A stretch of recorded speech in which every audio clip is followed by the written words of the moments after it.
無廢話健康3分鐘話你知真相。我相信香蕉係好多人中意食嘅水果之一，因為佢又平又方便。如果連續7日每日食一條香蕉，身體會有啲咩變化呢？對血糖、腸胃甚至腎臟有冇影響？我哋今日就講解一下。有位營養師 Lauren Manaka 佢就親身實測，連續7日每日食一條香蕉，佢發現身體有以下嘅變化。第一就係精神更加穩定。香蕉提供天然嘅糖分同埋纖維，令到佢覺得精神比之前更加集中，唔會好似精緻食物咁樣帶嚟昏沉嘅感覺。第二，佢覺得對甜嘅食物嘅慾望都減少咗。每日食一條香蕉就滿足到一日當中對甜品嘅渴望，令到佢唔再需要咩下午茶、餅乾或者糖。第三就係令腸胃更加順暢。香蕉可以令排便變得更加規律，而且唔脹氣。腸道整體嘅感覺會更加舒適，而科學數據都支持食香蕉有6大好處。第一就係佢含有豐富嘅鉀，鉀可以幫助穩定血壓、預防抽筋、改善疲勞感，長期有助心臟同埋血壓健康。一條香蕉大概可以提供375毫克嘅鉀，大概係成年人每日建議攝取量嘅10至15%。第二，香蕉可以促進腸胃蠕動，每條香蕉大概含有3克嘅膳食纖維，有助排便規律。未熟嘅香蕉含有益生質纖維，可以促進腸道好菌生長。第三，香蕉含有豐富嘅維他命 B6。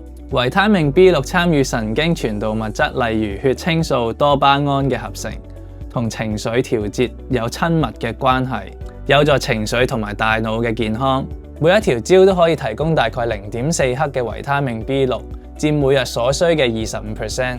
第四，香蕉可以穩定能量來源同埋血糖。香蕉嘅天然糖分同埋纖維可以令能量釋放更加緩和，好適合做運動前嘅小食或者下午提神嘅食品。第五，香蕉含有抗氧化物質，例如維他命 C， 有助對抗自由基，減少慢性疾病風險。而最後，香蕉可以補充水分同埋電解質。香蕉含水量高達 75%， 配搭鉀離子，係運動之後補水同埋補電解質嘅理想選擇。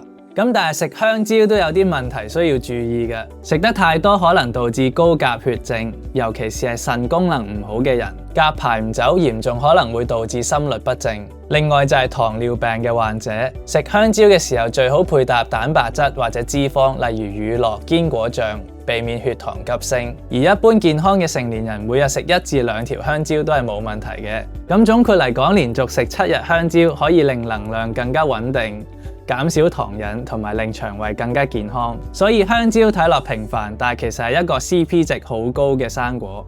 但係記住，千祈唔好只係食香蕉，因為多樣化同埋均衡嘅飲食先至係王道。